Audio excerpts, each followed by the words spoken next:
Good evening, everybody. Can you hear me okay? Nadiyah, can you hear me? Okay. My name is Jordan Carey. I am an artist and designer, one of the artists here, and I will be loosely, very loosely, as loose as I possibly can, moderating this. And I would love for the four beautiful artists sitting here and virtually to start with introducing themselves, starting with Ajala here. Yes, my wife just whispered loud. Everybody can hear me?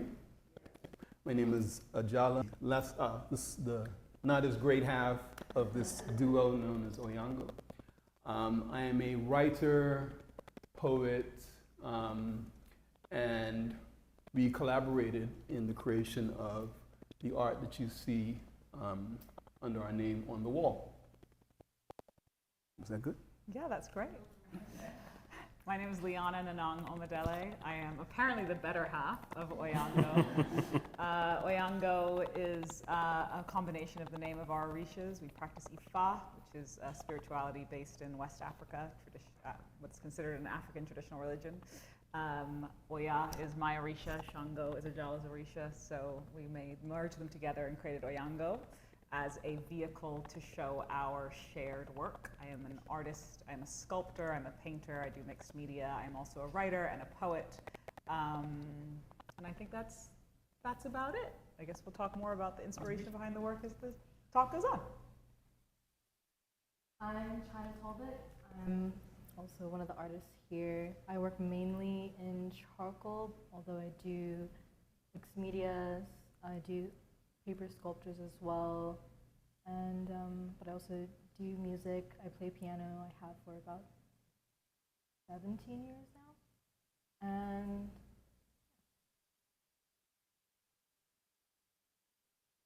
all right, my name is Nadiyah Brown. I'm a photographer. I also dabble in a bit of mixed media. Some of the themes that I focus on are nostalgia, joy, the Black Bermudian experience, and cultural memory.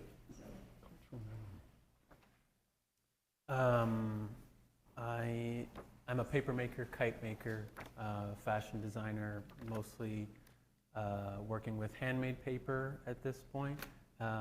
Also making the frames, using as many like foraged and found materials as I can in this process. So we got together originally about a year ago, and it has been a full year of meeting and being lost together in a way that I think has come together very smoothly. But we did spend a lot of time apart in that process as well. So I would love to hear from all of you what your research was like leading up to this show, as well as what your lived experiences have been that you see showing up here today. John? my process was, I would say, a little intense. As a Talbot, I am connected to the Tuggerstown land acquisition, and but I also didn't grow up here, so I only heard little bits here and there about what happened from family members every 2 years when I would come for the summer, and I would always hear from one of my aunts, like, we used to own land, it was stolen from us, and one of our relatives was, taken away, like forcibly removed in a chair. And I never got to dive deep into what actually happened until this project. So I hit up the National Library of Bermuda, and they sent me actually quite a bit of articles, including the Civil Witness Statement, as well as the Commission of Inquiry Report, Historic Land Grabs in Bermuda Report, and a couple of others. And there's just a a wealth of information on this subject, yet much of Bermuda's history remains absent from our school curriculums. And so as a community, not only do we have access to the information, but we should also preserve it for future generations. And I really think that we need to fight for our history and for it to not be erased, since it's part of our reality and its impact continues to shape our lives to this day.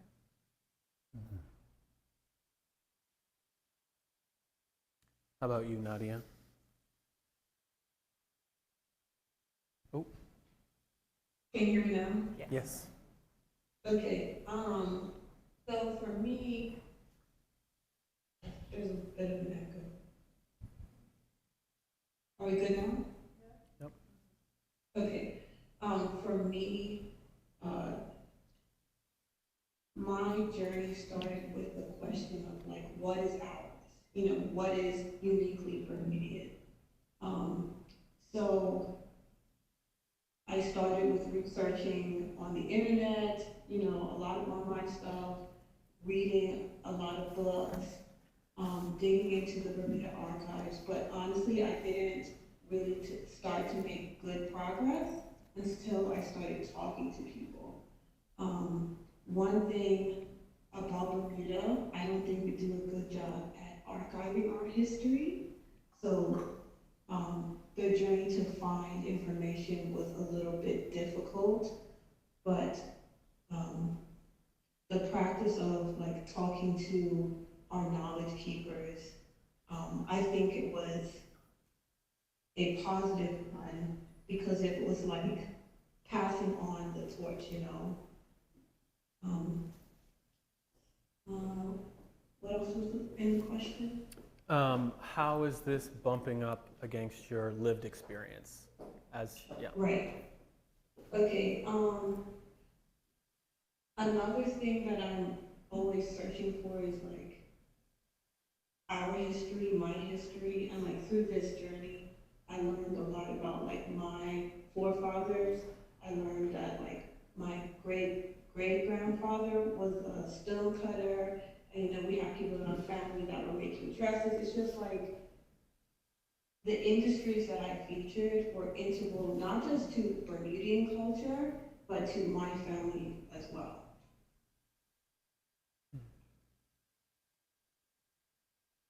I love that.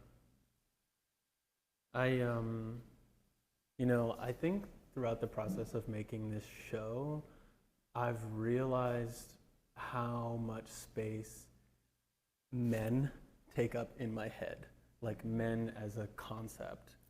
And also how much of my time as a child I spent feeling lost around men. And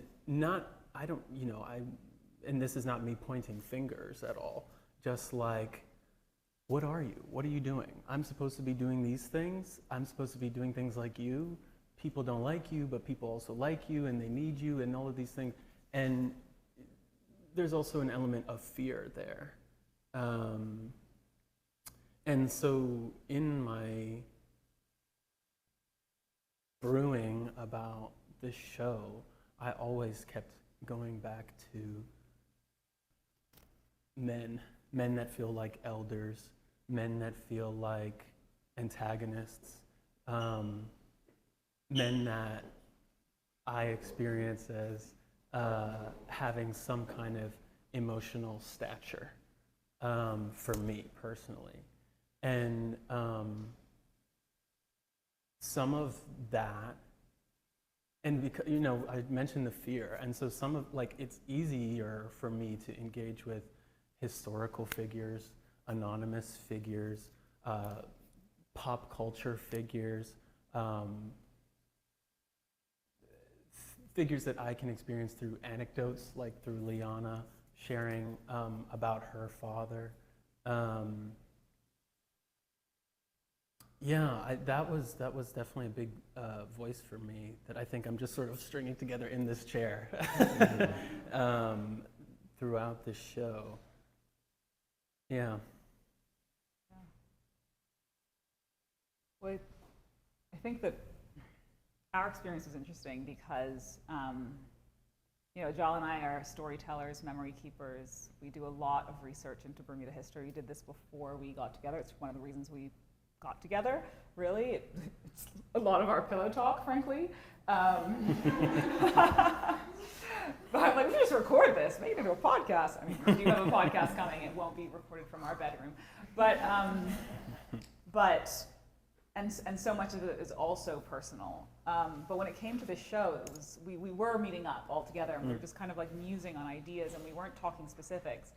But you know, John and I often tell resistance narratives, and we had some ideas for the work. But then Nadiyah said something in one of our meetings about not wanting to create work in reaction to whiteness. And that completely transformed the way that we were looking at this work. And I think we had like 2 months to go, and I was like, every idea pretty much we scrapped. And I have Nadiyah to thank for it, because the work is so much better as a result. Because it had this thinking about like, who are we and who are we versus who are we in reaction to whiteness. Now the problem is that, of course, ours are stories of resistance, and you gotta be resisting something.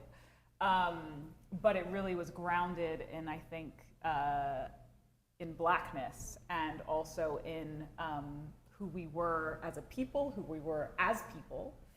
And because Ajala is the writer, and I'm also a writer, but he does more of the writing and I do the visuals, then our experience had to be kind of like both a lot of discussion and a lot of feeling each other out. And so research-wise, I read a lot of his poetry. That poem, A Poem for Slaves, was in MoCo magazine, which is a Caribbean Arts and Letters magazine, and he was printed in 2019 or 2018, I think. And you know, I just read a lot of his work, and I kind of took his work and wondered like what I wanted to make visuals out of. And I'll talk a bit more about that piece later, but I'd love to hear from you as well about the research and the personal. And Yeah, when thinking about this show, as Liana said, it's the responsibility of the keepers of memory to tell the truth beautifully. But make sure you tell the truth, right? And I did a lot of reflecting on her father's journey. I hinted at it in, well, I spoke directly to it in that poem there. But we also reflected on my own journey as somebody who was being assaulted by the structural violence of white supremacy, Bermuda style. So what does that mean? Well, in the early 90s, my phone was tapped. I was a teenager, you know? And I found this out because the premier's ADC at the time told my brother. My brother was like, you know, because he'd seen the transcripts in Special Branch, right? And then having been interrogated in Special Branch, I saw a file that was that thick. I'm 19 at the time, right? My father, taking it a couple of decades earlier, my father was also somebody who was targeted and was denied employment as a result of the things that he decided to do, and that in specifically writing for the Progressive Labor Party, I believe in the 60s, and the 70s as well, I believe.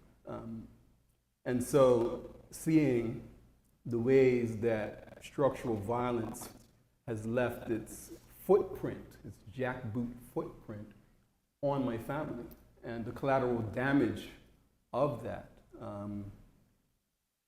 And then reflecting on Julian Hall's journey, right? He too was targeted by the state. And these things, the way that white supremacist violence is invisibilized in Bermuda is particularly insidious. You know, this isn't a long time ago. I was 19 a couple of years ago. I don't know why people are laughing at that. But it's not a long time ago, so the story is very much contemporary. Yeah. So we have two Charmin Prize winners in this group, Liana and Nadiyah. And the work that they won those prizes for is very different from the work that we have today. And I think that for all of us, there is some serious change from what we're known for in our practices versus what is here today. And I would love to hear what changed and why. This is a big reason why sculpture was not happening. About a year ago, I injured myself sculpting, and I'm still trying to find a solution. But actually, I was feeling bad about it for a long time, but I am really grateful for it because it made me expand my practice so much more beyond sculpting. And when Bill Ming came, I'm a big fan of Bill Ming. I mean, I completely fangirled while he was here. I'm obsessed with the man. I've been obsessed with him forever. I did his collage workshop, and collage is really, really difficult. It's very challenging. It challenges all my perfectionism. And, you know, I thought I did a terrible collage in the workshop, and we haven't met up at my house, all of us. And I was like, I just have a thing about collage. I'm never going to do it. And then I read this poem of Ajala's, and he said to me it was like I was possessed, like I was in the lab. And I just suddenly saw all these images and all that I'd known, like famous to me Bermuda images from my historical research. And I just spent 4 hours finding and printing and finding and printing. And it was literally like I was just channeling, and this piece had to come out of me, which is that large piece in the middle of the room. And it was very intimidating, but had I been able to sculpt, I would never have created it. And so I feel really grateful that I had to push my practice. And lino print is something that I came to only a year and a bit ago from doing a class in Masterworks. I'd done etching as a teenager, but I hadn't touched it since then. And I really got into it, and it feels very sculptural to me. And I think fundamentally I'm still a sculptor, these pieces especially. And then the addition of Jordan's handmade paper. You know, there's a lot of the pieces that I worked with the lino print, and even in the collage that involve the handmade paper that I'm sure Jordan will talk about more. But I found it so profound that he makes it out of Royal Gazette newspaper, because the Royal Gazette historically had been a place that called Mary Prince a whore and had been one of the institutions bringing my father down, and to be taking those materials and working them back into the work. And what I loved about it was then the work was really speaking to each other. So my work with Jordan's handmade paper was speaking to his work with my dad. And then I just reflected on the fact that Jordan did a tattoo of my dad that I wear on my skin. It's just like my wearable art. So yeah, it's been a departure, and it was a scary departure, but I'm really grateful for being pushed. And I had this thing for a long time with art, just maintain a beginner's mind, always be willing to just be a beginner. Yeah. And then you can't go wrong. So I'm really pleased. Very quickly, has your injury opened you up to any other mediums? I'm wanting to return to painting, which I haven't really been doing in years. So, I mean, obviously the drawing is part of the collage, but I'm wanting to return to painting. So that's actually the next, is that I haven't been painting in 4 years. So I'm going to return to that because it only requires my dominant hand. How about you, Chyna? What changed from my past works? Well, for me, I suppose the only reason I kind of got into charcoal work was because it felt very, I don't know, I could tap into my introspective feeling for myself. I usually would use art as a way to get through my internal struggles. And yeah, I think for this show, I wanted to do something different. I really wanted to send a message, but I still kind of used that by, I was really moved by reading the documents such as the Stubble Witness Statement. Just by reading all the injustices that happened, not only to my family, but, the other families that were affected, the Smiths, the Darrells. And I kind of used, the emotions that were conjured up in me to kind of motivate myself to want to, send a message and touch on something historical that often goes overlooked a lot in Bermuda. And they still, the injustices happened in the past, but it still has an impact today, because I'm particularly talking about the desecration of the graves at the golf club, which happened around 2012, I believe. It's still happening. Yeah. Because it's still not been Exactly, sorted out. which is what my big piece at the back is based on.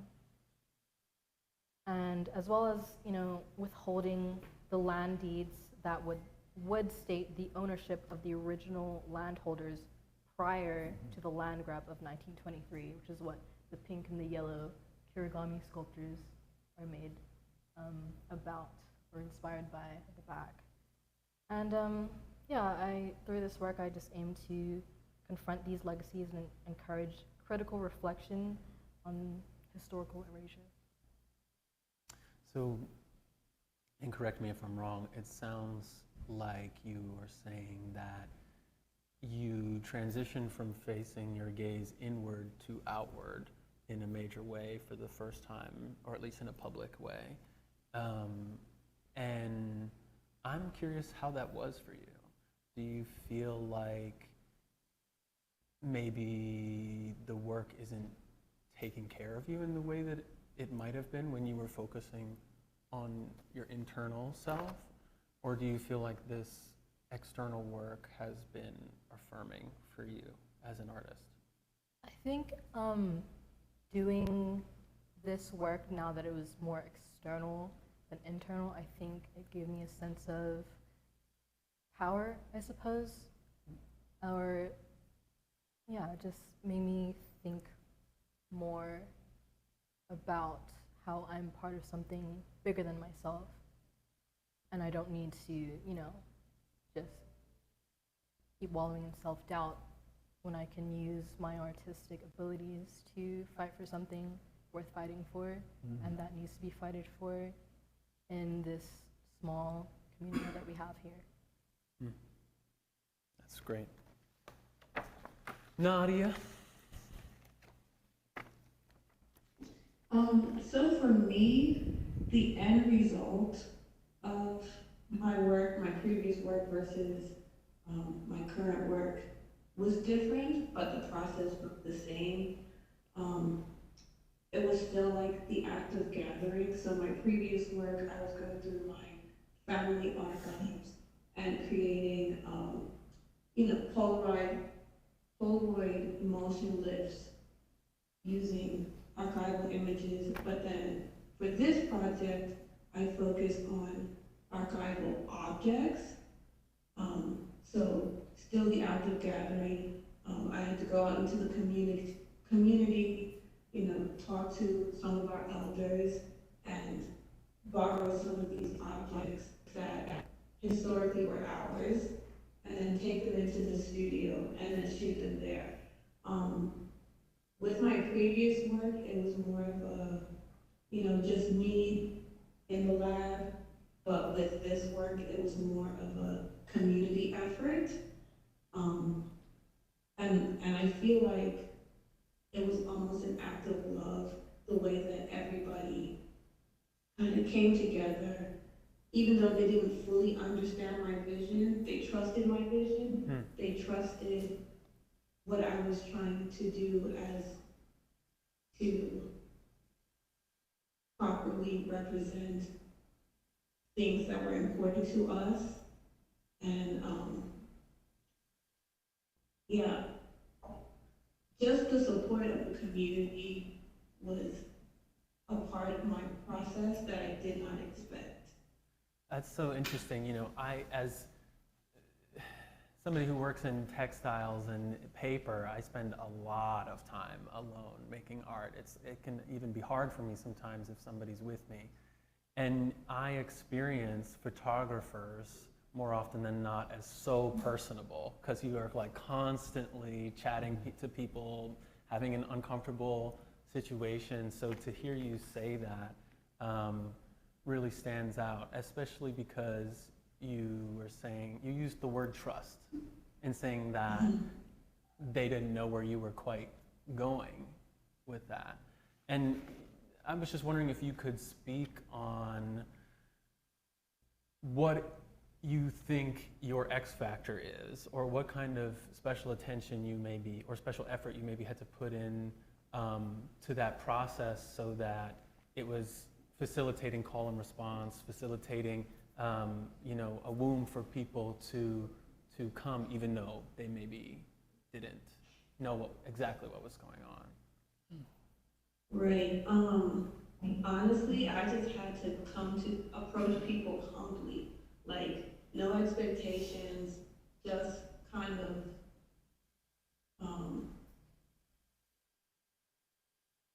I came as a student to learn from some of our elders, specifically like Mr. Dale Butler and Mr. Larry Mills. Like I didn't know them personally before, but I think approaching these people as a student trying to learn, as opposed to coming and asking things of them, like requiring things of them, allowed them to even open up to me, to trust me with their things. Because honestly, without Mr. Mills' stone cutting tools and Mr. Butler's like instruments and records and things like that, I couldn't have made my work without them. So I think approaching people as a student helps. Quickly, and then I'll free you from this, but did you feel like you knew where you were going or what you were trying, I hate to use the word get, but what you were trying to get out of those interactions as you were going into them? Because I would imagine there was a sense of not knowing for yourself as well as you were doing this. Yeah, I didn't know. I did not know. But through conversations and through learning about even tools or hearing old stories, like it kind of helps the vision to come together. I just knew the industries that I wanted to focus on and what I got. The materials that I did get, I was able to, construct them in a way to create my work. Great. The last time I showed in this gallery, I used traditional kite frames in the way that we know them, as well as manufactured tissue paper from away, as I like to refer to it. And the reason I started making kites in the first place was because they were ephemeral. It was because they weren't a permanent object, yet it was something that we as an island and we as a community continued to spend time and energy doing, continue to teach our kids this thing that lasts for 6 hours over and over and painstakingly. If you've ever taught a kid a kite, and I've taught many, it's not easy, and I loved that Sisyphusian like quality where it's just like endless turmoil, but beauty as well, and pride, because of course we talk about kites all year long, and the value of that memory. I wanted to understand that better, and so after I made the Same World show in this gallery a few years ago, I felt like I couldn't help but, say to myself, I'm still contributing to imperialism. I'm using this like crazy wood from who knows where, and it comes pre-cut or this or that, and I'm buying this paper that's using chemical dyes from whatever, and I'm like, I'm still missing it. I'm still missing it substantively. And so it has taken me from then until now, I feel like, to get to this point where I'm making like paper out of something that feels intentional and mission driven, the Royal Gazette, and building paper making frames out of found materials to create sheets as big as the one on that back wall out of Royal Gazette, and foraging bamboo from the backyard to dry, split, bend, and bind into shapes that I'm in some ways using to interpret our culture and try to interpret myself. And it's just good timing, and feels so funny to me that I've been sort of struggling with this for 2 years, and now I'm back here in this gallery, and I feel like, okay, I've kind of figured it out for the first time. Yeah, that's pretty cool for me. I love that you repurposed that hot garbage rag. The Gazette. The only good use for the Gazette. I also, the thing about the paper, one, I loved like how it merged with our work, but number two, it was a challenge as well. And you know, it was very much trial and error. And what I loved about, like, as you see some of the lino prints that we've done, are some are on regular printing paper, and then you'll see the same image, but done on Jordan's handmade paper. Same image of my father. There's versions of him on regular printing paper and on the handmade paper. And what I loved about the handmade paper is it felt very archival, like as though we were looking at, you know, images that were, and they are. This image from 1946 of the Bermuda Workers Association protest is a very old image. And just a little bit more on that, like I also played with the concept of these traditional pastel tourism colors, but basically doing symbols of resistance in what was traditionally this like pink-washed Bermuda, right? So many of our images, so much of our art that was like condoned art that we were allowed to make art about was just seascapes and pretty pinks and pretty pastels. And so again, taking these symbols of resistance, my father, the Bermuda Workers Association, and putting them in these bright colors, which obviously absorbed in the regular print, but then conversely getting Jordan's handmade paper and being able to play with the idea of like disintegration and the disintegration of memory, and what it means for us to keep memory, and that memory that has been constantly trying to be intentionally eroded. And Ajala speaks about it in his poem, when you try to erase your culpability. And that's really what history in Bermuda has been. It has been this erasure.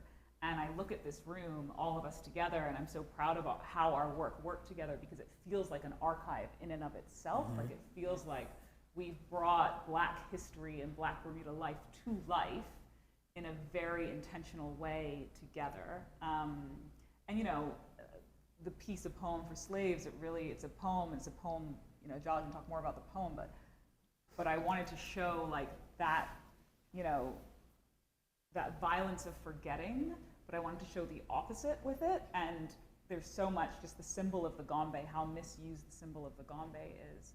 And fundamentally, you know, we have now like a big gombe plastered on the side of the Royal Gazette, but like the Royal Gazette were the ones who would post runaway slave ads, which there are a few in there, and they would talk about how, you know, these two little boys went running off with the idolatrous gumba, and like, you know, absolutely the disrespect to our symbols of resistance. And there's never been an apology for that.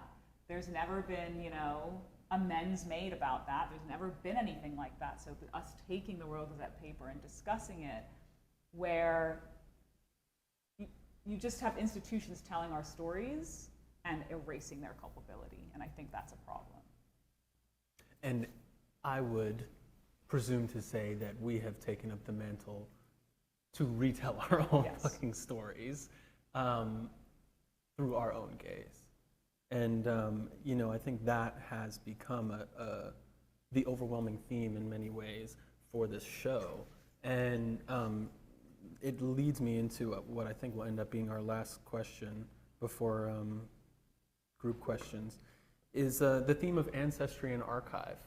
You know, that has really shown up and showed out. I used the word wedded. And going into this work, I want to know how intentional that was for you all leading up to the show, because I definitely see it in my work, and it was not intentional. It was something I have discovered in reflection. The archive? Ancestry and archive. Love the alliteration. Well done, son. Well done. It's important to, only when lions have historians will hunters cease being heroes, right?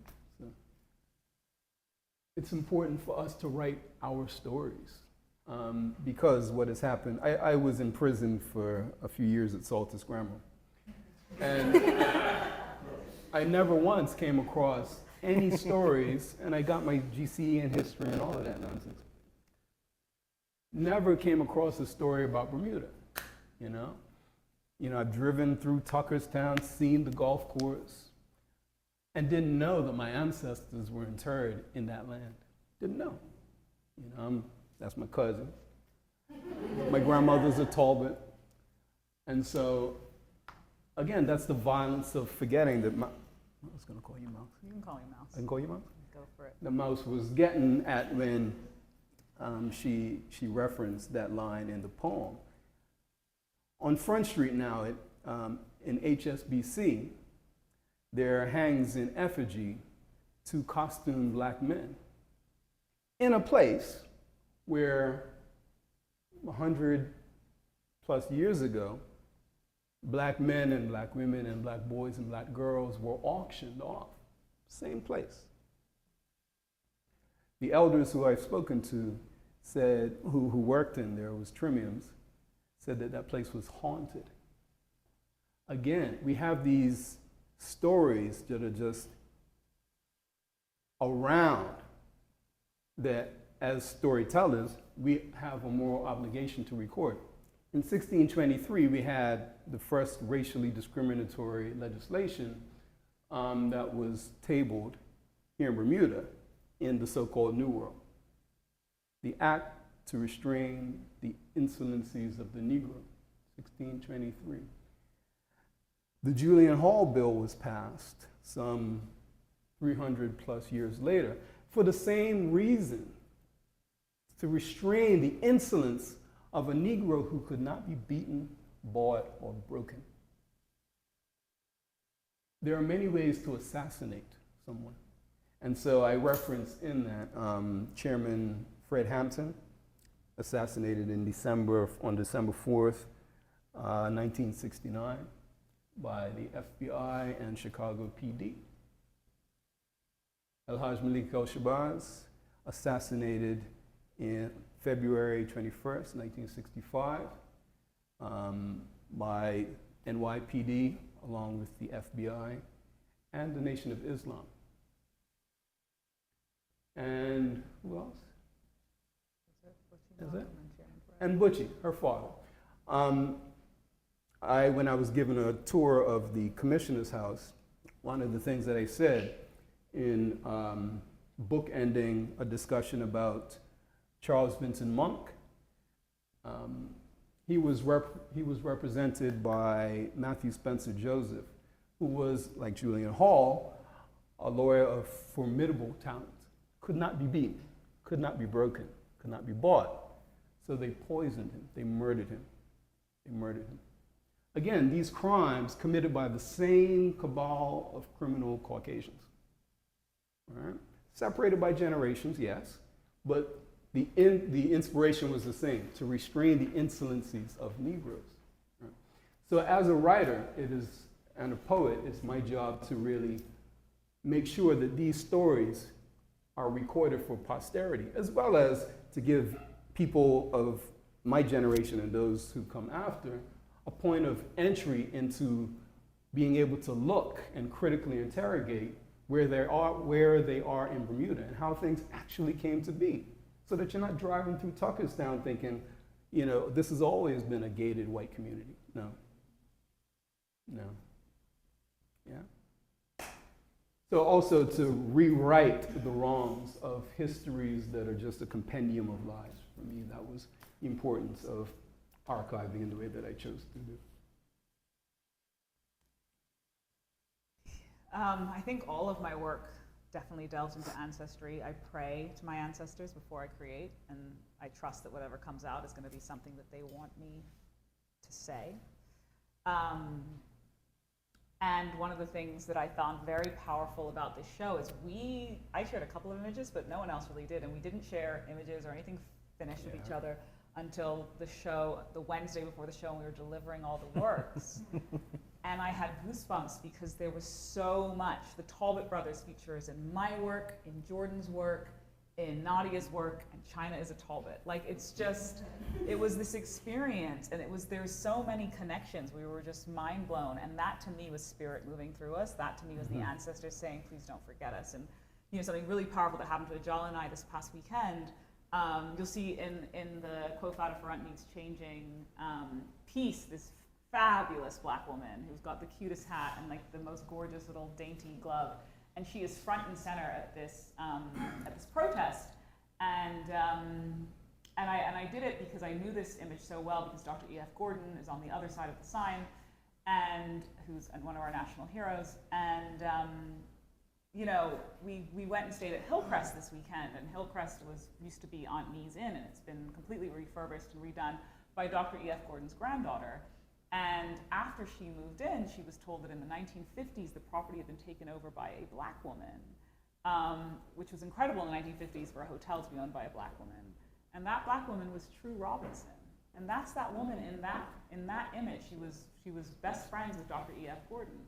And so I always think that history is calling to us. These relationships are calling to us. She got goosebumps. I got goosebumps finding out the relationship and the fact that, like, back then in the 50s, we were building businesses, even then, even in the face of segregation, even in the face of multiple acts to restrain the insolencies of the Negroes, which I think Nadiyah's work goes and talks about a lot as well. Like, what were we doing?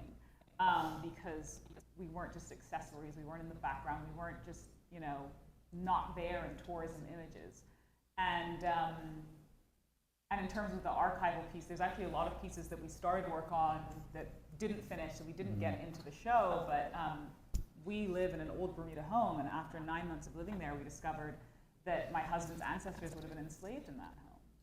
And last cut match, I very sadly lost our baby a month before, and I was very much homebound, and I decided I couldn't enjoy cut match, so I was going to look up the names of the people who would have been enslaved in our home. And because we have a slave registry, and because I know the owners of that home, I could see their names, and we call out their names, and we speak to them, and they are alive in our house. They're also literally alive in our house because we have a ghost who does some fun trickster things. But I wrote a poem about them that I thought was going to include, and I found the photograph of them. Well, I photographed them in the archives in the actual slave registry, so that's for another time, another show. But I think bringing back to life that which has been buried has always been really important, and I think Ajala's poem, that one in particular, a poem for slaves, it's really about, like, May 24th, well, Bermuda Day. And there's a reason I put we have a blackout poem that's based on the Pitt Commission report. Bermuda Day came about as a result of the uprisings of the 1970s, as a result of black resistance.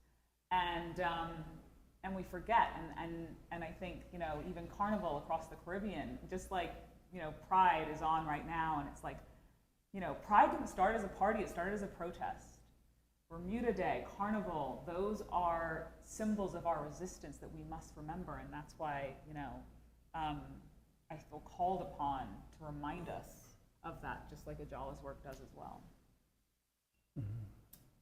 And interestingly, just to piggyback on that, all acts of resistance are written in blood. Every single one. And so Liana spoke about pride, started by, folk jumping off, whooping that ass. Because sometimes you have to do that, Sometimes you have to do that. And with the work that you see on the wall, Chyna's piece about Dinah Smith. Dinah Smith is a relative of ours. And she was unrepentant. I can't remember the little ditty that she sang, but this is an elder woman who refused to be forced off her land, And dispossession is such a feature of European conquest of spaces that Africans and other peoples of color inhabit. But that image for me is particularly powerful. Maybe Chyna might want to speak on that further. Yeah, for sure. So the history behind the piece, Dinah Smith, I touched on it earlier, how my aunt would always tell me this story every summer when I would visit about how our relative was the last resident of Tucker's Town and was forcibly removed, and the constables came in and took her, picked her up in her chair and carried her out and threw out her belongings. Just because she didn't, that was her house, she didn't want to leave, and they weren't going to accept that. And she was 74 at the time, and she died a year later at 75. So, archival and ancestry definitely, of course, speak in my work. Reading all of the articles on different things that happened, especially like the court case that happened. 19 people voted to take the land of Tucker's Town, and only 2 people voted against it, and that's what my piece in the corner is about, with all the hands. And a lot of different things like that. There's just, so much injustice really happened, and everyone who would, try to fight back on it were reprimanded. They're still withholding the documents about who are the original owners of, Tucker's Town. And, my grandparents actually, John Samuel Talbot and Dorcas Talbot, were one of the original owners. And I traced my family tree back to that. And it's like, I just want to think about how different my life would have been if, that didn't happen. I feel like we wouldn't be here today, talking about it. But yeah, definitely the ancestry and the archives has definitely influenced my pieces. And on an additional note, I know we were talking about Royal Gazette newspaper. 5 out of 7 of my pieces were made either on Royal Gazette newspaper or out of Royal Gazette newspaper. So the piece at the back, the large piece at the back, me and Jordan made that. We recycled the paper, we mashed it up, and we put it into a frame.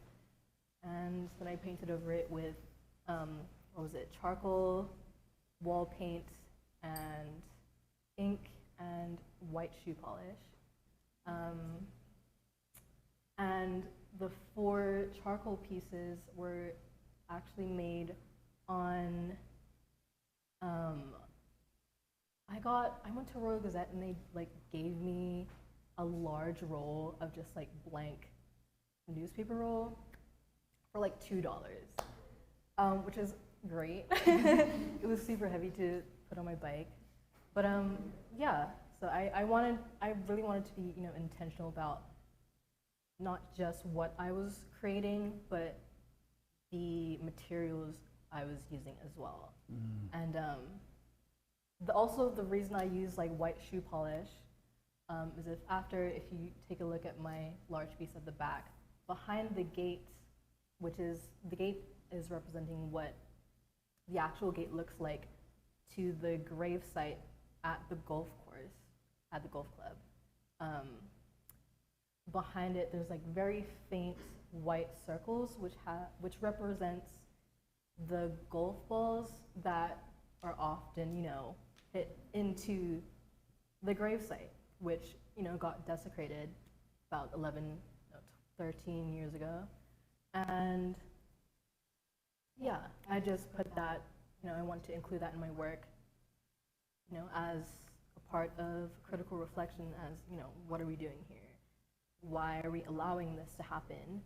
And even if, people who are trying to fight back on the injustices, why aren't we able to get the help we need to correct the wrong? Why do we have to cover over history and, into oblivion like that? And I'm just gonna say something as well. I'm realizing a connection. There's a poem back there called "Before My Love Was Mine" that I wrote about my husband, and it talks about both of us as children losing our homes because what our fathers did, which was stand up to the 40 Thieves, and essentially get, economic assassination, which my husband talked about, was like a very real part of our childhoods and our lives. And, it was in the 1990s for both of us. And that poem talks about it. And so fundamentally, we've heard all about mortgages being pulled, and that's something that was very, very real for the Black community. But one of the lines in it is, you can't drop a bomb on a man and not expect to hit his children. And we are descended from the ones who lost the war. Like, of course that affects us as traumatized beings now, and it'll affect so many people. And so we wonder why people don't speak up enough about the wrongs that go on in Bermuda, because in our tissue, we literally are feeling what it is to be traumatized when you did speak up, and when you do speak up now today. So it's a very, it's changed and it hasn't. The past has never passed. Right. It's very much present, in our sinews. But Chyna spoke a bit about it. Artists, if they're doing the work as they should present, the opportunity to question the world that they're in. And I think, there's questions that need to be asked. There's a reckoning that needs to be had. And this work allows for the questions that I believe will inevitably lead to a reckoning at some future date, to begin to start marinating, My grandfather, my great-great-grandfather, Joseph and Mary, how biblical, Joseph and Mary Talbot, they were members of the Tuckerstown community, and they took their monies and built Grace Church on North Shore, But again, the legislation, just as in 1623, just puts a very thin veneer of legitimacy on what is another act of white supremacist violence in Bermuda. It was legal, but was it? So as artists, again, asking those questions. Because that's a right, that's a wrong that has to be righted. So we lost Nadiyah. Her power went out. Canadians. She's trying to reconnect. So I'll speak briefly, and maybe she'll jump in at some point. But then we'll go to questions from y'all. Ancestry and archive.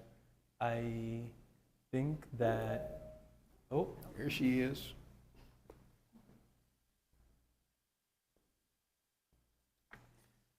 I think that, my relationship to those things, I used the word ephemeral earlier, and that continues to be such a vehicle for me,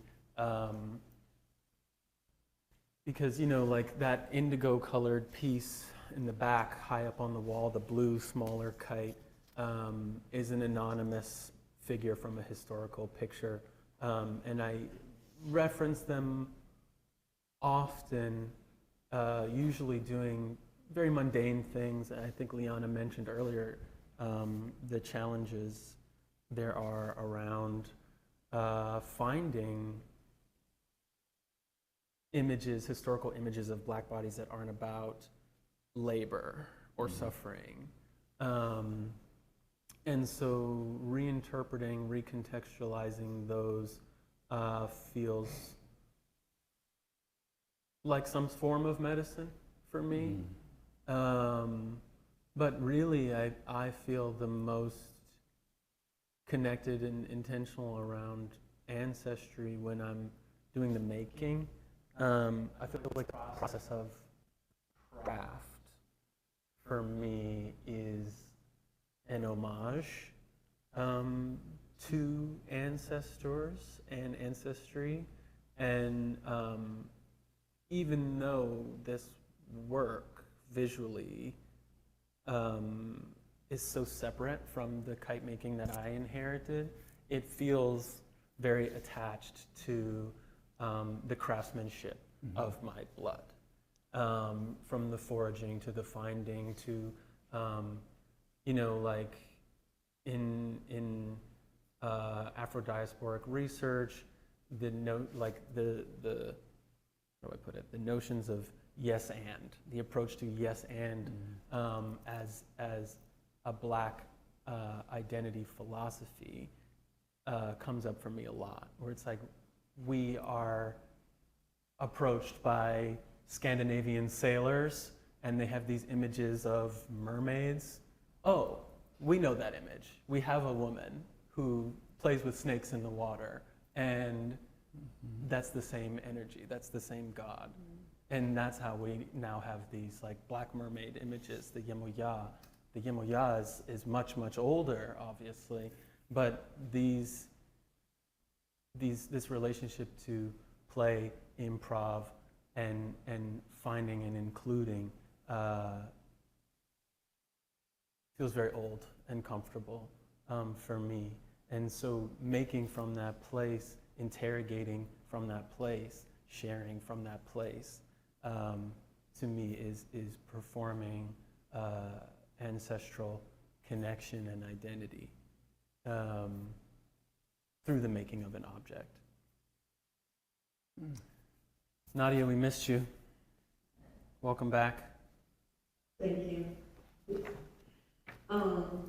To answer that question about archives and archival referencing, I think it's really important, and I think we all agree on this, it's really important for us as Bermudians to retain our cultural heritage.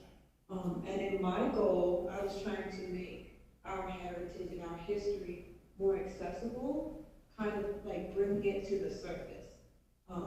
Something that you mentioned, Jordan, it is difficult to find images of us, period.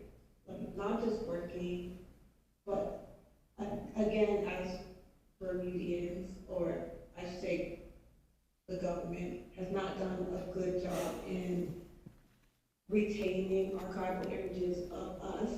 I spend a lot of time in the archive and just asking questions. Like, the first question I asked was, well, they asked, what are you looking for? I said, any images of us.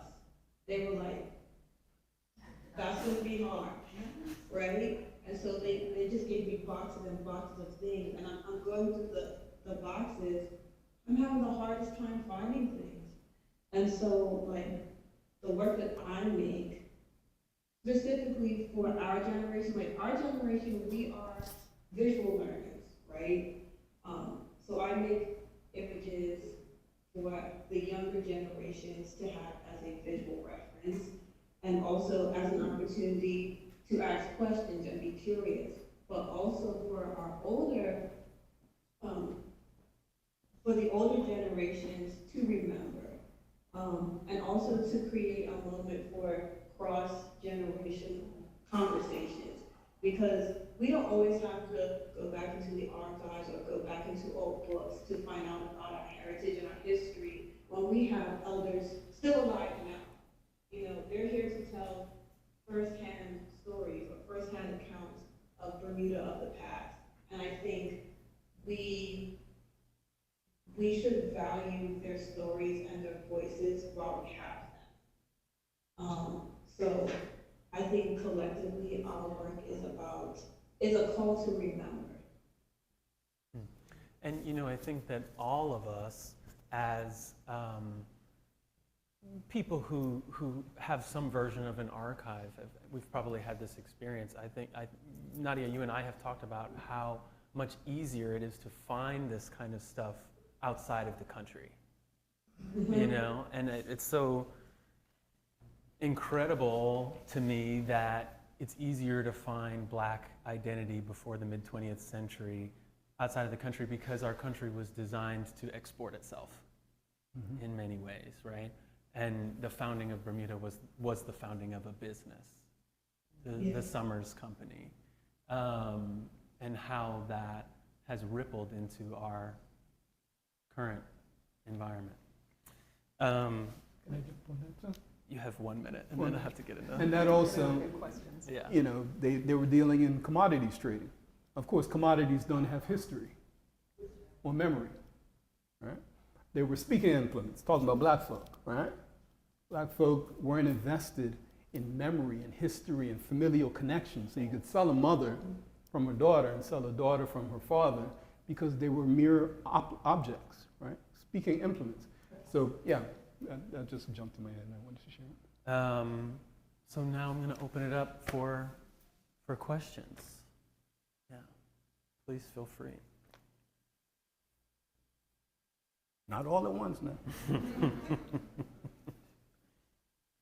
just start off and ask Liana and Ajala, in terms of like your collaborative process, does it vary depending on what kind of artwork you're making? Like when you're thinking about Yeah, it does. And I think, you know, for example, the collage piece, I really just like read She was this in a poem. she was in a zone. Yeah. It was I wild. was just channeling and channeling and channeling. You know, it depends. So in that sense, his writing kicked it off, and then my visuals came. But in the sense of like how my visual of my dad, which is based on a photograph of him, my visual kicked off his writing. So he sort of looked and looked at my visuals. So it does change. We also write things together. I mean, since we've gotten together, we've collaborated on nearly everything. But even the Blackout poem, you know, that was interesting because I did the first page and he did the second page. And to make that cohesive, but that was the way it felt like it would be cohesive. And then how we inspire each other. Like, I think once we just sat in a room and we were in this poetry course and wrote a poem, and we didn't speak to each other about it. We just spent 20 minutes writing a poem, and we read them to each other, and we had the same words in the poem. Like, we'd use the same like nature aspects that we'd referred to in our poems, and it was really, really wild. His was about me, and mine was about meditation. No, that was not the naughty one. But it was really remarkable to see, and that's how I feel like that's the presence of God, and that's the presence of spirit, because we don't always have to speak exactly what we're doing, and so much of it is unspoken. And just with this was a piece, the Who Planted the Seed. So Ajala and I were on honeymoon, and what had happened was there was a brand in 1975, 1974, were protesting in Malaysia. Malaysia is my mother's home country over their homophobic laws and anti-sodomy laws, and it's a white English band leader, and he brought up one of the Malaysian people who were in the audience. He does this a lot in countries that have anti-sodomy laws, and he kissed him on stage, and then the whole show gets shut down. And the promoters are out of money, and the people who've come to see the show are out of money, and I'm just like, you know what, it's this level of like dictating to another country that you've colonized previously that now retain these laws, how they should be, and fundamentally, the government isn't suffering. They're not going to change as a result of this. These local promoters are now suffering. The people who bought the tickets to the show, who are your fans, are suffering. The person who you kissed, how is that going to be for them in their own country now that you've done that publicly? And Ajala just said to me, don't tell me about the fruits. Tell me about the roots. And then tell me who planted the seed. And I was like, I need to write that down. And I just put it in my notes, and that's what that piece came out of. And he was talking about the fruits of all of it, anti-blackness, homophobia, like everything that is now complained about, that you have these white liberals from England complaining about, fundamentally, who put that there? Because pre-colonial Africa, there were no issues with trans people or gay people or lesbian people. Like that wasn't a thing. And in Malaysia, you know, my mother's people, the Iban, the most revered shamans are called the Bali Manang. And they're the ones who were called to switch genders. So prior to British colonization, we were in a very different space. And so with that piece, I just felt like I wanted to carve something. And at first it was actually quite on the nose. I had like these fruits, and then something just told me to turn the tree into a slaving vessel. And you can tell a slaving vessel from another ship of that time because of the air holes, these tiny, tiny air holes, which you see on the ship. So sometimes it's like that, and I have like a note full of like Ajala-isms that I just write down, and my husband speaks in what I think are proverbs. Like, I've stolen things from him thinking it's an African proverb, and he's like, that's not an African proverb, it's just something I said. And I'm like, well, same thing. So. Yeah, it is interesting to see how you know, in our conversations, you've, like, I would never have come up with the way that you work the poetry in with the collage. I didn't, she interpreted the poem in ways that I didn't envision. And of course, that's one of the beauties of poetry. You know, you can read onto and into it a great many things. But I do appreciate the way that, well, in fact, jumping all over the place, her father I met, well, not met, he came to my poli-sci class when I was up at the Bermuda College in 1993. It was him and Walton Brown. And I remember, you know, again, having been interred in prison at Salters, I never met any black men as educators. And so to have these two giants, like, I was like, I want to be like that guy, you know? So, you know, to be able to then capture his essence in a poem was the greatest honor. There was a sticker on the bathroom mirror in the youth center on Court Street there, Angle Street. And it simply said, you know, something about Julian Hall stood up against injustice. I think it was that. But it begs the question, like, what was unjust? You know, what do you, it seemed well-intentioned, but it gave no context. It's just a sticker that kids would come in there while they're washing their hands and read on the mirror, but what is being told? You know, it's a story half told is worse than no story at all. Yeah. There was a question here. I just wanted to ask, how do you pronounce it, Chyna? What were your thoughts about this election? Mm-hmm. So this still life piece is a Vanitas piece, which is a subgenre of art that was used back in like 1600s, was it? I mean, people still do it. You just did one. Yeah, true. Anyway, so a lot of the objects have to do with Bermuda, but also I guess like the Gosling's rum, I wanted front and center. You know, I wanted that to stand out because that's like the very old, you know, black seal. It was way different from what it looks like now.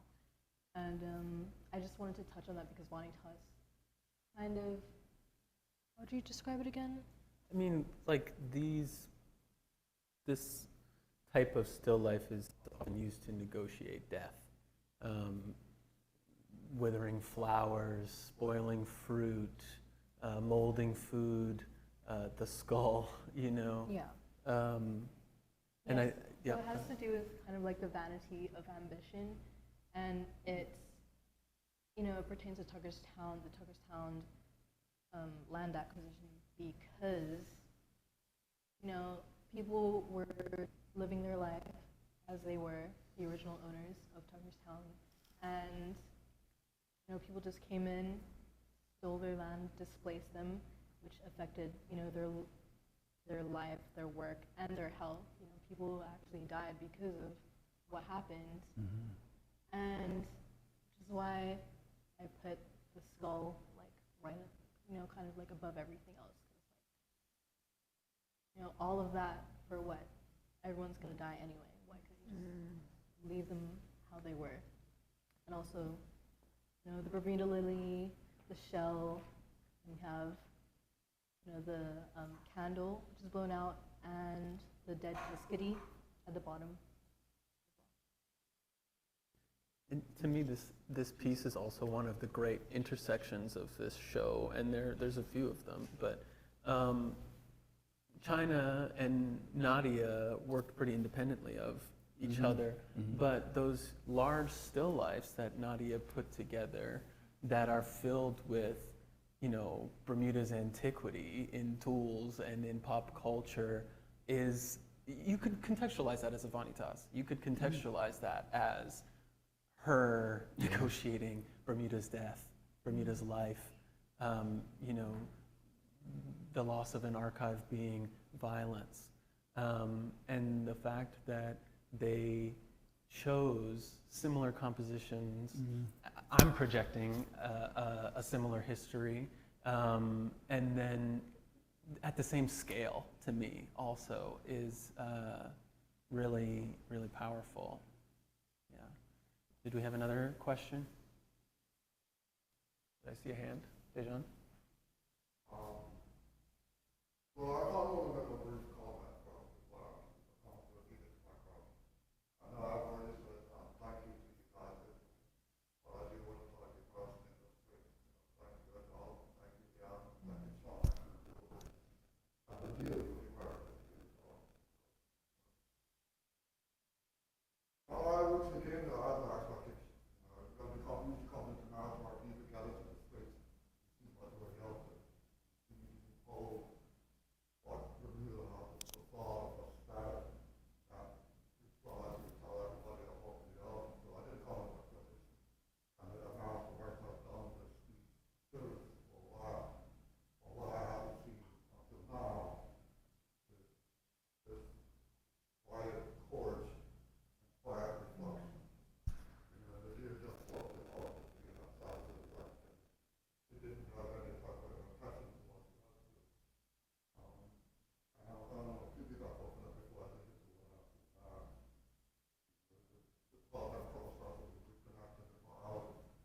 And speaking of that, I was going to be a part of my journey to get to. But it's another thing that you said about energy and finding the right answers. And our archive, that's also because of our responsibility. For having cameras, having the proper equipment, and the principles you go to grab your phone. And you mentioned a few of the first black newspapers in Europe. Back in the early 1900s. So when you talk about imagery, I'm looking for that talk with archive. When you go to Google search and you type in Court Street, that's the black mark of the room. And all these black buildings that we used to walk with, what we used for. Just find murder, find anything that used to live. So you see this type of modern day erasure of black identity or black everything laws. And we have that type of loss of sovereignty and nation because we can't find ourselves wherever we look for. Last we have the mystery, silence to find the good connection. So when you walk in this gallery, you find a good connection. No, a reclamation of voice. And that's where very quiet course. And that's why I said I was very thankful for taking the course to do. Because if you don't know your history, you don't know what you see around you and what story is being told. When it comes to recording the fact about the holiday, when it comes to protest, or when it comes to Nadiyah and talking about the protocols and the imagery that we have to find. And we recreated that, retelling that story that was also done. And so when I got it, there was two things that I still kind of am. Because nobody realized when we resisted, nobody comes to grieving, comes to believe. And so when I read about that film about the black man and how structurally it was destroyed, you still feel that in present day, to this day when you look at the courts, and it's so pervasive because you still have to eat, you still have to survive, you still have to make do, right? So you come to the type of contradiction of sovereignty and trying to find a black identity, but also trying to survive that place that we have to ask the question in the God. And so I read the film, and then I've been trying to back now. I was silent. I was standing for about 15 minutes. I'm like, why should I really ask them? You know what I mean? And then the piece that's in the middle of the room, that piece. And I incredibly, if I was for that piece before, I was not been able to tell you about story of time. But because of the discovery of the self and reading history and finding out what it means to you, you know what it's actually saying to you. And that's only a sad thought because we have people walking past these stories every day, not just the artwork, but places of that storytelling, and they don't know what it means because we haven't passed it over around to tradition, which is what the deal was to, you know what I mean, it's one of them, was we connected that story. Although we didn't have the archives and tools to do it, we put it in an artwork to now tell that story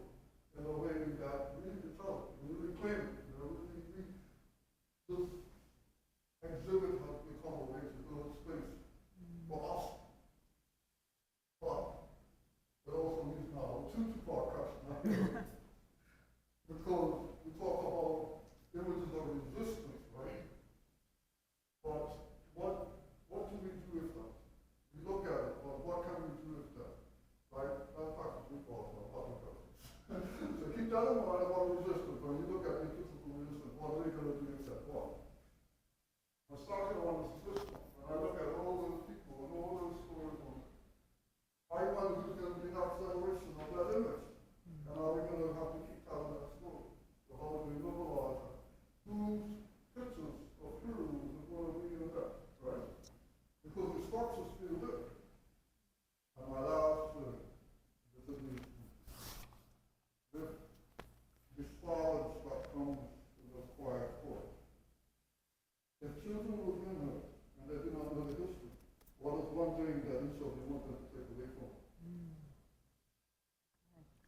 So I'll say we're butting up on our end time here, so just be mindful of that. Okay. So, first question, you want to recap it? You want me to recap it? So what do we do with our images Of resistance. of resistance? What's one thing that a young person can take away if they don't know our history? And what was the middle Who one? are the people who are the next generation who are going to be people in these images? Okay. Okay. Who's the next generation of Yeah. people? Who Okay. will be in those images? I guess. So for me, what the images of resistance, they're a call to courage.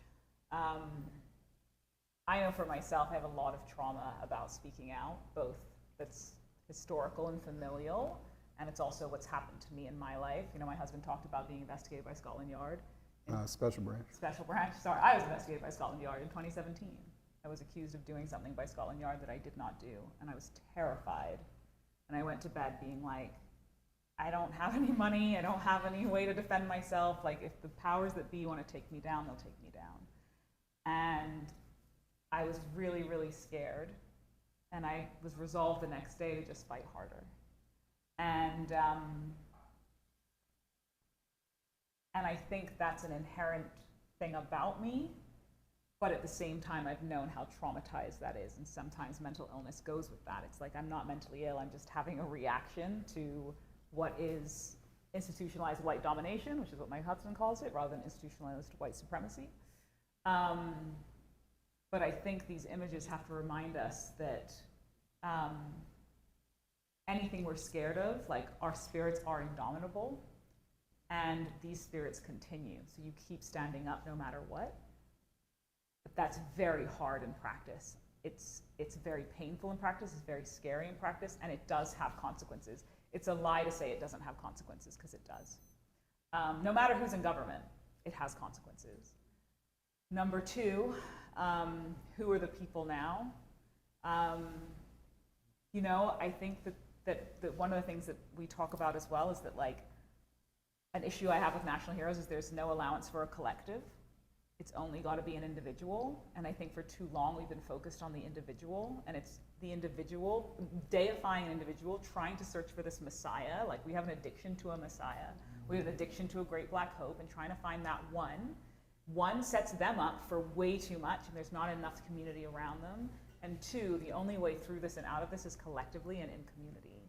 And so I see organizations like Bermuda is Love, and I see, you know, things that are quiet, that you know, my husband and I started the Black Art Safe House, like these things that we support each other, mutual welfare, mutual care, mutual aid, that is sometimes invisible, and it's ways that we as a community, I think what happened is we created this idea of black individualism and, like, elevated individual black people versus, like, what we were forced to do 50 years ago was elevate together. And now it's like, look at my son, he's just gotten this amazing reinsurance job at Plantation Re. But where are we uplifting as a community? And so I think the secondary answer is that the photos will be collectives, and I hope we focus more on collectives. And I used to, like, sometimes cry my husband early in our relationship, being like, how do we withstand? How do we not become our fathers? How do we not die from this? And he said, because we do it together and we do it in community. And the third question about what would I want a child to know? I'll let you take that one. I was going to jump on You're the going to other jump on all the ones. Okay. Okay. What would I want a Real quick, child to yeah. know? You know, I think children are inherently really brave, and they speak up for justice because they don't yet know the consequences. And so I'd want them to see these images and remember. And that's something about my dad. He had this childlike quality about him. They called him the Teflon man, and it wasn't true. it wasn't true that he was the Teflon man, because things really stuck to him, and I watched him deteriorate over the course of my life as a result of standing up and being annihilated year by year by year. He wasn't the Teflon man, but for some reason he never stopped standing up. And that was, to me, his childlike way of being like, no matter what you do to me, I'm gonna speak up. And it's like that little kid whose parent is just being unfair to them. And they'll still keep speaking up, and they'll still keep saying something to them and be like, no, Daddy, you're wrong. No, Mommy, you're wrong. And I think I want kids to maintain the defiance they have as children into adulthood. Yeah. I was all listening to you, and I lost my train of thought. Questions? Yeah. You want me to come back? Yeah. Chyna? What was the first question? What is the, I'm going to rephrase it, but like, what is the legacy of resistance in these images? What is the life that these images will live beyond, that will live beyond them being in this room? Who is the next generation of people that you see living on a collage like Liana's? And what are youth taking away from something like this, despite not having the historical context that we have in making it? So for the first question, I guess the resistance that I feel creating my work would be, you know, it's very obvious that this part of history is trying to be swept under the carpet by, you know, the powers that be. People don't really address it. They don't teach it in the schools. I didn't even know that because I didn't grow up here. So, you know, I would, you know, hang out with my friends, and I would like ask them, oh, like, what's part of Bermuda's history that stands out to you the most? And they were like, oh, I don't know, we don't really learn about it. And it's like, what do you mean you've lived here for your entire life? Also, you're older than me, so what?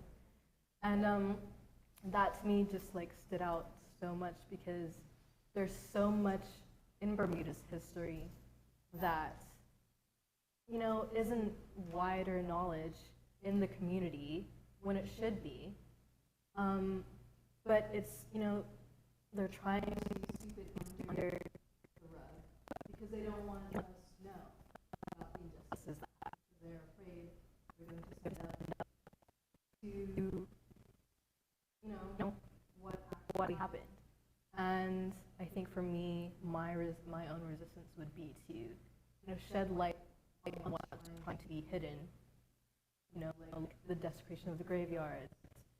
You know, like my relative Dinah Smith being forcibly removed from her property. You know, all of that, I would say, I guess, would be the resistance. I feel like art itself, whether you want it to be or not, all art is political, and I feel like that's what I wanted to infer in my work. And the second question? Who's next, and what are the youth taking? The next generation that would be in these pictures, I would like to see, you know, in the future of Bermuda, I would like to see Bermudians taking back their power, taking back what's theirs, you know, not just letting this whole erasure just happen just because, you know, we don't feel like it. I think there's a lot we can do, for sure. I mean, it's definitely going to be some resistance against standing up to what has happened, for sure. But you know, if we keep on fighting for what was ours, I feel like eventually we would get it. And third question, what I would want, you know, the young people to take away. I would want our future children. I believe, you know, the children are our future, and I want a better Bermuda for all of us, and I'm sure all of us want a better Bermuda. And to do that, I think we really need to start teaching this history in schools. I think that's where it really starts really education is really important, especially in early childhood, primary school, and secondary school. Sorry, I mean, what do we call it here? Yeah, primary, secondary. Okay, sorry. Well, middle, whatever. Yeah. Oh, Going elementary, back to primary, secondary. elementary, middle, and high school. Sorry, I'm not that British. But yeah, it's important for our future generations to know this, and there's not going to come a change unless we teach our children. We have to teach children. Children are very impressionable. They need to be taught the right things, and they can, children take in information like a sponge, but people aren't teaching their children, and we're just wasting that opportunity for the future generation to know valuable information which would shape a better Bermuda. And yeah, that's what my answer is. Nadia? You need to repeat it for her. I don't remember all the questions, but you don't have to repeat it. I'm just gonna chat. I think the act of knowing is an act of resistance. I remember I have a friend who's an educator, and some child must have asked, no, she asked, does anybody know about the railway trail, like how we got it? And the kids were like, no, that's scary. And I think that's it almost represents a death to our culture, that even the small things these kids aren't knowing. But how can we expect these children to know when we ourselves don't know? And so finding and searching is an act of resistance. Also, for me personally, I think the world is sad enough, so I try to make work that's not so centered on trauma, because we as a people, we're more than just our traumatic experiences. We're more than just, the oppression that is put on us. So remembering how we lived, how we laughed, how we came together, is also an act of resistance in its own right.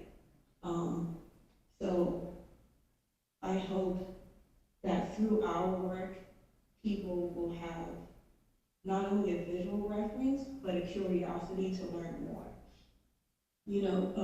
A lot of our history is written in books, but people aren't reading that much, but also these books are expensive and hard to find. They're no longer in print.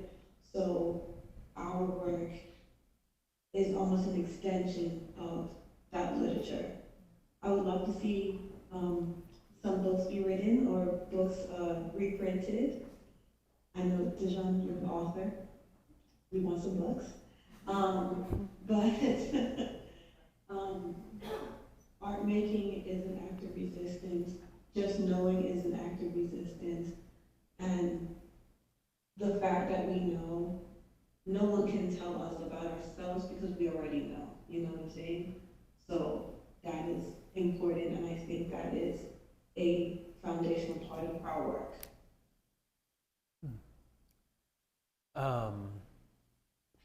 I feel like it's natural for me to jump in here, and I think that it's important for me to contextualize the work that I have here by saying that it's not made in a vacuum, and I think galleries are designed to make us forget that, the fact that it is a monolithic cube that personal identity sort of sifts in and out of.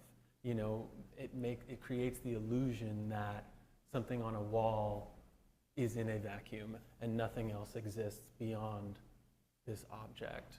And many of you know me, and the words that we write and the things that we make linger in people's heart. And they, I used the word perform earlier. That continues to perform in people's heart. And I think for me, that's the most valuable part of art. It's not the possession of art. It's It's the memory of art. It's the echo of art. And that is what, jumping from 1 to 3, pushed me as a kid. You know, that's what I took from art as a kid. It was the inspiration to go out and perform something, you know. It was the inspiration to go out and perform further art, to go out and perform resistance by not settling, or resistance by expecting people to show up thoroughly in day-to-day life. You know, that is revolutionary for me. And definitely the legacy, I think, of my work.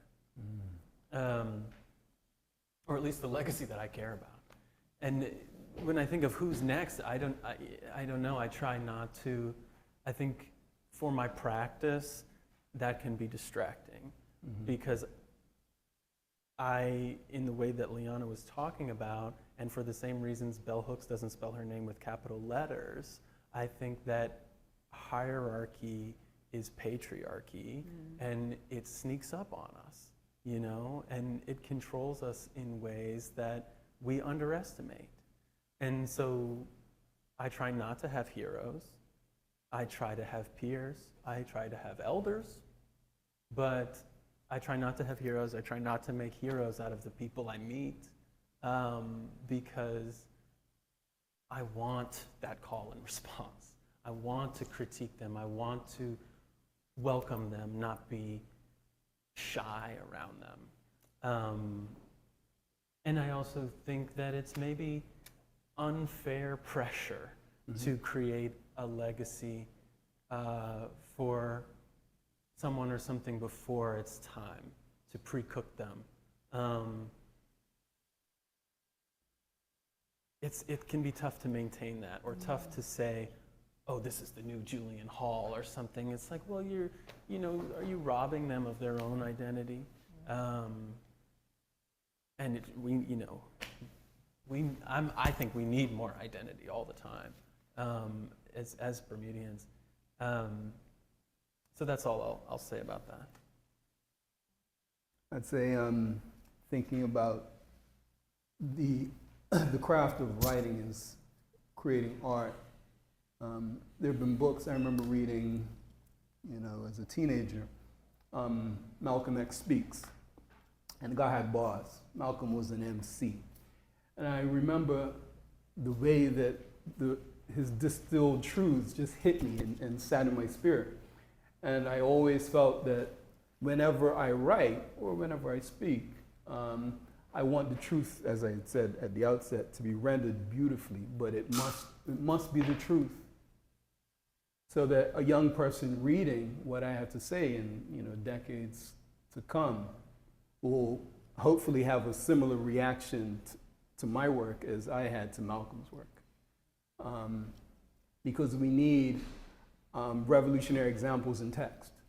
We need uncompromising truth rendered on the printed page. And I think for me, that is part of my, the reason I create and write. What was the second one? Who's next?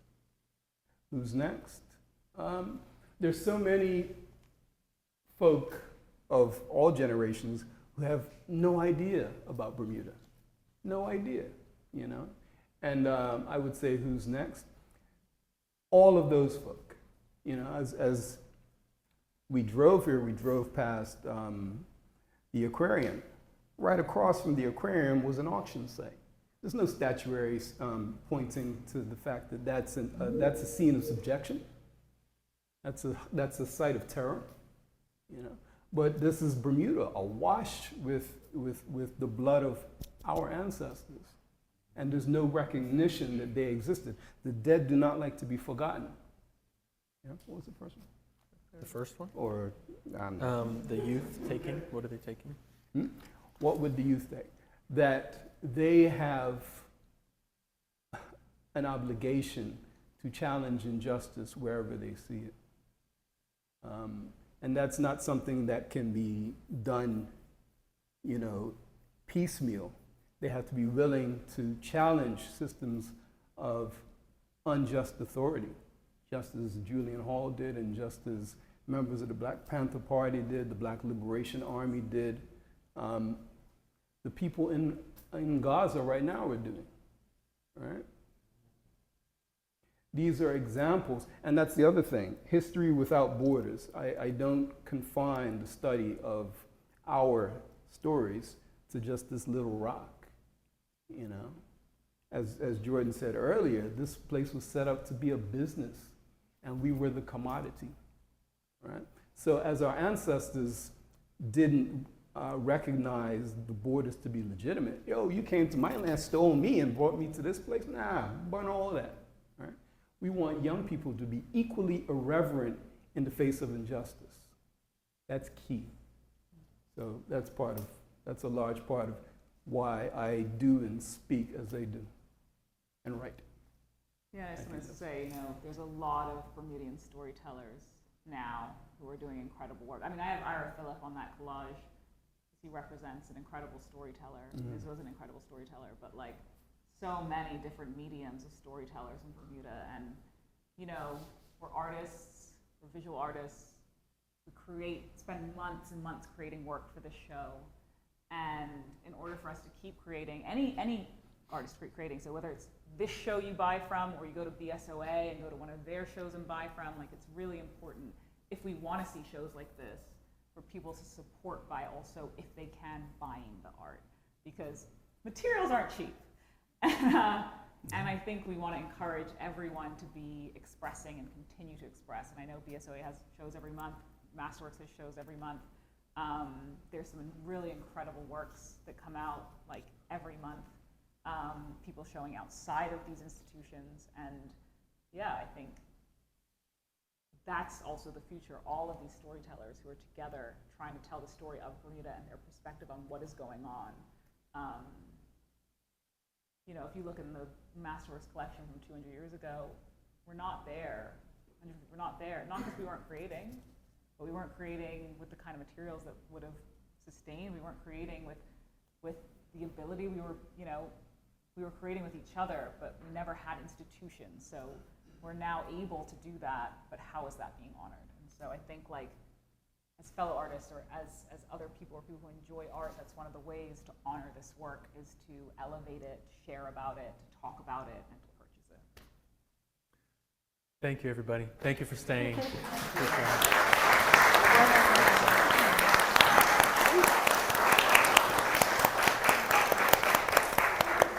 If you didn't get one, there's like a flyer at the front with a little booklet with our info. You handled that very well, Jason.